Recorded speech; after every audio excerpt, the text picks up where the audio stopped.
প্রিয় শিক্ষার্থীবৃন্দ, আজকে আমি তোমাদের সামনে আরেকটি ক্লাস নিয়ে উপস্থিত হয়েছি। এটি হচ্ছে জীববিজ্ঞানের প্রথম পত্রের দ্বিতীয় অধ্যায়, কোষ বিভাজন। আমরা যদিও মাধ্যমিক শ্রেণীতে কোষ বিভাজন সম্পর্কে একটা ধারণা পেয়ে এসেছি, যেখানে মাইটোসিস কোষ বিভাজন এবং অ্যামাইটোসিস কোষ বিভাজন এই দুটো সম্পর্কে জেনে এসেছি। আজকে এই দ্বিতীয় অধ্যায়ের যে শিখন ফল, অর্থাৎ আমরা যেটুকু শিখব, সেই অংশটি হচ্ছে কোষ বিভাজনের সংজ্ঞা সম্পর্কে জানব, কোষ বিভাজন কয় প্রকার ও কী কী, এবং কোষ বিভাজনের প্রথম যেটা আমরা অ্যামাইটোসিস সম্পর্কে একটু জানব। তাছাড়া মূলত মাইটোসিস কোষ বিভাজনের কোষ চক্র সম্পর্কে বিস্তারিত জানব। তো এই অধ্যায়ের যে প্রথম যে বিষয়টি, সেটা হচ্ছে কোষ বিভাজন। কোষ বিভাজন আসলে কি? কোষ বিভাজন কথাটা থেকে বুঝতে পারছি যে এটা হচ্ছে একটি কোষের বিভাজনের কথাটা বলা হয়েছে, অর্থাৎ বিভাজিত হয়।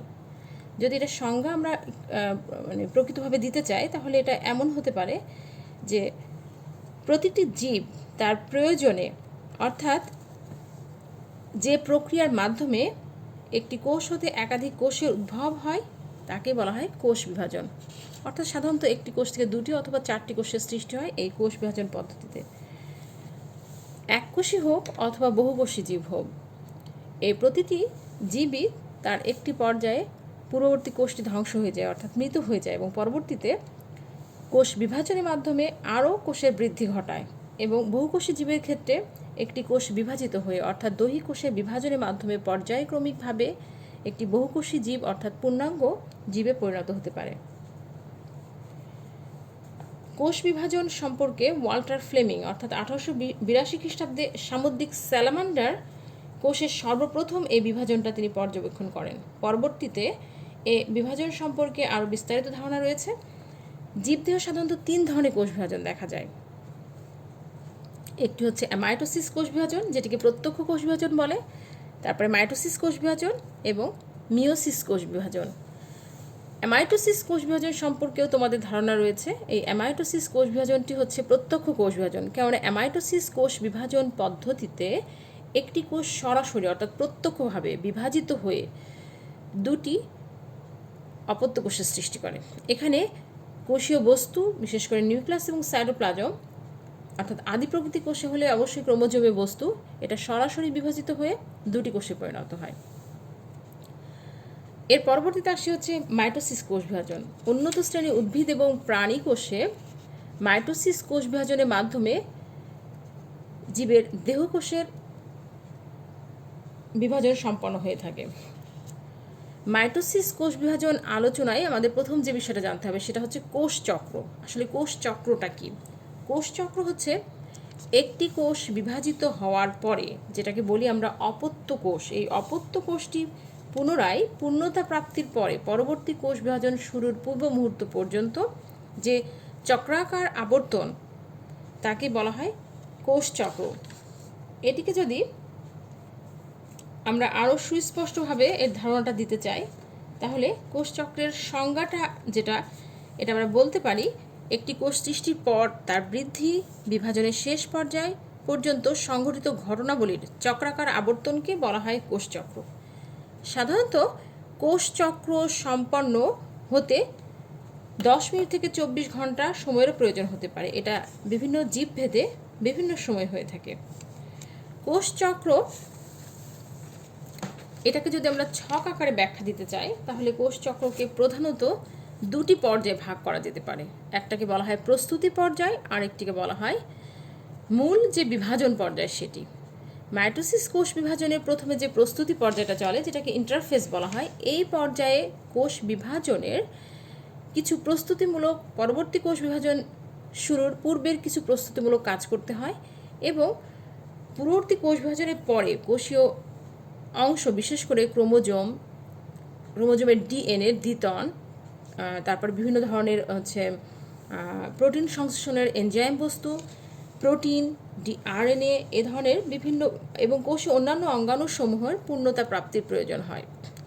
তাই ইন্টারফেস বা প্রস্তুতি পর্যায়কে আবার 3টি উপধাপে ভাগ করা হয়েছে বা দশায় ভাগ করা হয়েছে। একটা হচ্ছে বিরাম দশা 1, সংশ্লেষ দশা এবং বিরাম দশা 2। এগুলো নিয়ে আলোচনার পূর্বে আমি আরেকটু বলে নিই। মাইটোটিক ফেজটাকে, এটাকে দুটো প্রধান পর্যায়ে ভাগ করা হয়েছে। একটা হচ্ছে ক্যারিওকাইনেসিস, যেটাকে বলা হয় নিউক্লিয়াসের বিভাজন, আর একটাকে বলা হয় সাইটোকাইনেসিস, যেটা হচ্ছে সাইটোপ্লাজমের বিভাজন ঘটে। এবং সাইটোপ্লাজমের বিভাজনের সাথে সাথে কোষ বিভাজন দশা সম্পন্ন হওয়ার পরে আবারও কিছু প্রস্তুতিমূলক কাজ করতে হয়। এ বিষয়ে যদি এটাকে চক্রাকারে দেখাই তাহলে ঘটনাটা এমন দেখাবে। টোটাল চক্রটাকে যদি আমি শতভাগে ভাগ করে দেখাই তাহলে প্রথম যে বিষয়টা আসে সেটা হলো এস ধাপ।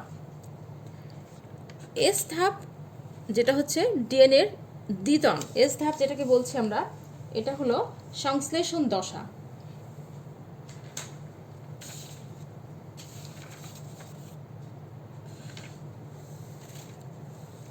এস ধাপের পূর্বে অবশ্য আমাদের বিরাম 1 অর্থাৎ G1 দশার আলোচনা করা যেতে পারে। বিরাম 1 বা G1 দশা। ধরো একটি কোষ বিভাজন সম্পন্ন হয়ে গেছে, পরবর্তী আরেকটি কোষ বিভাজন হয়ে আবারও পরে আরেকটি কোষ বিভাজন সম্পন্ন হওয়ার যে চক্রাকারে এটাকে 4টি ভাগে যদি ভাগ করা যায় তাহলে এর একটি ধাপ আসে G1। এই G1 এই ধাপে কিছু প্রস্তুতিমূলক কার্যক্রম সম্পন্ন হয়। পরবর্তীতে আসে এস, যেটাকে বলা হয় সংশ্লেষণ বা সিনথেসিস। এখানে বেশ কিছু বস্তু, বিশেষ করে ডিএনএর দ্বিতকরণ, ক্রোমোজোমের দ্বিতকরণ সম্পন্ন হয়। পরবর্তীতে G2 অর্থাৎ এটা বিশ্রাম 2 বলা হয়। এটা এখানে কোষ বিভাজন শুরুর পূর্বের কিছু কাজ সম্পন্ন হয় এবং পরবর্তীতে এম দশা তার দিয়ে পুরো কোষ চক্রটি সম্পন্ন হয়ে যায়। এখন আমরা দেখব G1 ধাপে আসলে কি হয়, অর্থাৎ বিশ্রাম 1 দশাতে। পূর্ববর্তী কোষ চক্রের মাইটোটিক দশার শেষ এবং সংশ্লেষ দশার পূর্ববর্তী বিপাকীয়ভাবে সক্রিয় কোষের বৃদ্ধি দশাকে বলা হয় বিরাম 1 বা G1 দশা। এই দশায় যে ঘটনাটা ঘটে, যে কাজগুলো সম্পন্ন হয়ে থাকে, এক হচ্ছে ডিএনএ সংশ্লেষণের প্রস্তুতি চলে, প্রোটিন সংশ্লেষণ হয়, আরএনএ এবং অন্যান্য সমস্ত কোষীয় অঙ্গাণুসমূহের দ্বিতকরণ ঘটে, সেই সাথে বৃদ্ধি সম্পন্ন হয়। এবং এই G1 অর্থাৎ বিশ্রাম 1 এই কার্যক্রমটি সম্পন্ন হতে টোটাল কোষ চক্রের 30 থেকে 40% সময় ব্যয় হয়। এরপরে আসি এস ধাপ অর্থাৎ সংশ্লেষণ বা সিনথেসিস পর্যায়। এখানে ডিএনএ দ্বিতকরণ, ক্রোমোজোমের দ্বিতকরণ সম্পন্ন হয় এবং এই ক্রোমোজোমের দ্বিতকরণ এবং ক্রোমোজোমের ডিএনএ দ্বিতকরণের জন্য প্রয়োজনীয় যে সমস্ত এনজাইমসমূহ, এগুলো সাধারণত G1 ধাপেই তো প্রস্তুত, মানে G1 ধাপে এগুলো তৈরি হয়ে থাকে। এরপরে আসছে G2 ধাপ।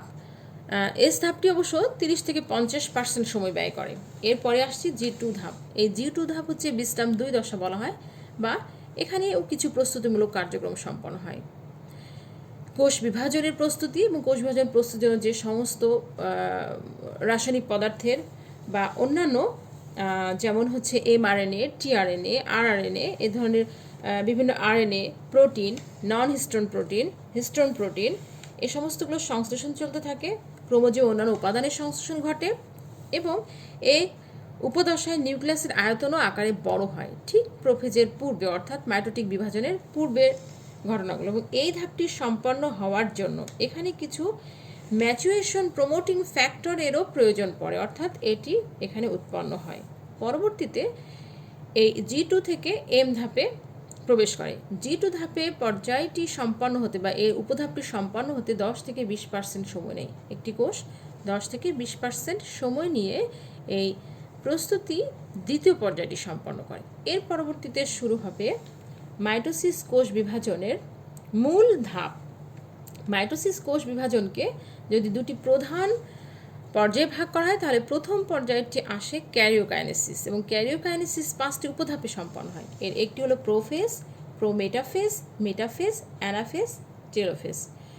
এবং ক্যারিওকাইনেসিস কমপ্লিট হওয়ার পরেই শুরু হয় সাইটোকাইনেসিস। ক্যারিওকাইনেসিস হলো নিউক্লিয়াসের বিভাজন, অর্থাৎ প্রোফেজ থেকে টেলোফেজ পর্যন্ত নিউক্লিয়াস অর্থাৎ নিউক্লিয়াসে অবস্থিত ক্রোমাটিন বস্তু অর্থাৎ ক্রোমোজোমের বিভাজন সম্পন্ন হয় এবং ক্রোমোজোমের বিভাজন সম্পন্ন হয়ে গেলে তারপরে সাইটোপ্লাজমের বিভাজন হয়, যেটাকে বলা হয় সাইটোকাইনেসিস। এবং এই এম অর্থাৎ মাইটোটিক ধাপটি সম্পন্ন করতে সময় লাগে 5 থেকে 10%। এবং পরবর্তীতে এই আবারও G1 ধাপে এরা প্রবেশ করে। একটি কোষ সম্পূর্ণ পরিপূর্ণতা প্রাপ্তির আবারও এই একইভাবে কোষ চক্রটা চলতে থাকে। এই এম ধাপটি এর পরবর্তীতে আমি এ বিষয়ে তোমাদের পরবর্তী ক্লাস নিব। এবং এখন তাহলে আমরা বুঝতে পারলাম যে টোটাল কোষ চক্রকে যদি আমি শতভাগ সময়ে ভাগ করি, তার প্রথম হচ্ছে ইন্টারফেস 1, যেটা ইন্টারফেস, এবং ইন্টারফেসে 1কে যেটাকে বলছি G1, যেটা 30 থেকে 40% সময় ব্যয় হয়। তারপরে সংশ্লেষণ, অর্থাৎ এখানে ডিএনএ দ্বিতীয়করণ এবং ক্রোমোজোমের দ্বিতীয়করণ চলে। তারপরে আবার ঠিক কোষ বিভাজনের প্রবেশের পূর্বে G2 দশা, যেটা 10 থেকে 20% সময় ব্যয় হয়, যেটা কোষ বিভাজনের প্রস্তুতি হয়, আরএনএ ও প্রোটিন সংশ্লেষণ হয়, কোষের বৃদ্ধি ঘটে এবং পরবর্তীতে মূল মাইটোটিক বিভাজনে অংশগ্রহণ করে এবং এখানে সাইটোকাইনেসিসের সাথে সাথে মাইটোটিক বিভাজন সম্পন্ন হয়ে যায় এবং পরবর্তী আবারও কোষ বিভাজনে প্রবেশ করে। তো বন্ধুরা, প্রিয় শিক্ষার্থী বন্ধুরা আমার, ধন্যবাদ তোমাদেরকে। তোমরা অবশ্যই ক্লাসটি মনোযোগ সহকারে শুনেছ। পরবর্তী মাইটোটিক বিভাজন নিয়ে আমি আবারও ক্লাসে উপস্থিত হব। আল্লাহ হাফেজ।